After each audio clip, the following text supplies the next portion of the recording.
Plastic రహిత సమాజం కోసం చేస్తున్న ఉద్యమంలో ఒకప్పుడు ఆమె సాధారణ మహిళ.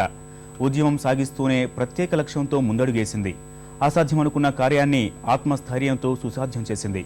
పర్యావరణ పరిరక్షణలో భాగం పంచుకుని పలువురికి ఉపాధి కల్పిస్తోంది.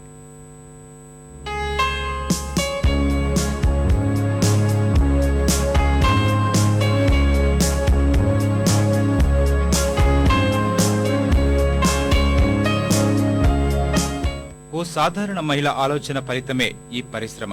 కొత్తగూడెం సింగరేణిలో ఆపరేటర్గా పనిచేస్తున్న వెంకటేశ్వర్లు భార్య పద్మావతి దీన్ని ప్రారంభించారు. 2010లో సింగరేణి సేవా సమితి మహిళలకు కాగిత సంచుల తయారీలో హైదరాబాద్లో శిక్షణనిచ్చింది. వారిలో ఒక్కరే ఈమె.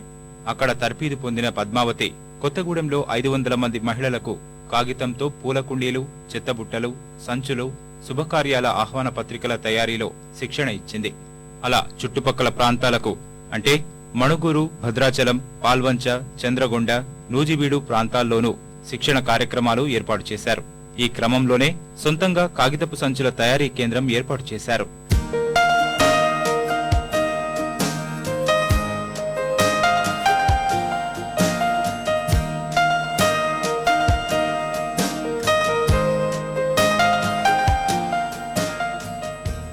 పద్మావతి ఆలోచనకు మెచ్చిన సింగరేణి సంస్థ పరిశ్రమ ఏర్పాటుకు ఉచితంగా స్థలం అందించింది.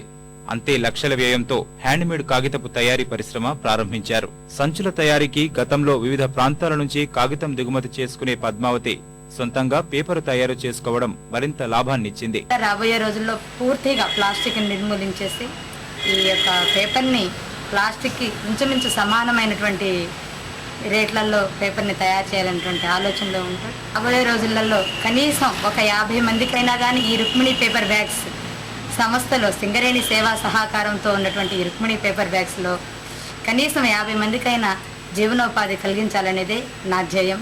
ఖాళీగా ఉండకుండా ఖాళీ టైంలో మేము ఇక్కడికి వచ్చి ఏదో పని చేసుకోవడము, బ్యాగ్స్ తయారు చేయడము, ప్లాస్టిక్ నిషేధించాలని చెప్తున్నారు కదా, దానివల్ల మేము ఈ పేపర్ బ్యాగ్స్ తయారు చేయడము, మా వంతు సాయంగా ప్రకృతికి మేము చేసే సహాయం చేయడము ఇట్లా చేస్తున్నామండి. మాకు ఎంతో ఆనందంగా ఉంది ఇక్కడ వర్క్ చేయడము. ప్లాస్టిక్ నిషేధించాలని మేము మా వంతు సహాయం మేము చేస్తున్నాం.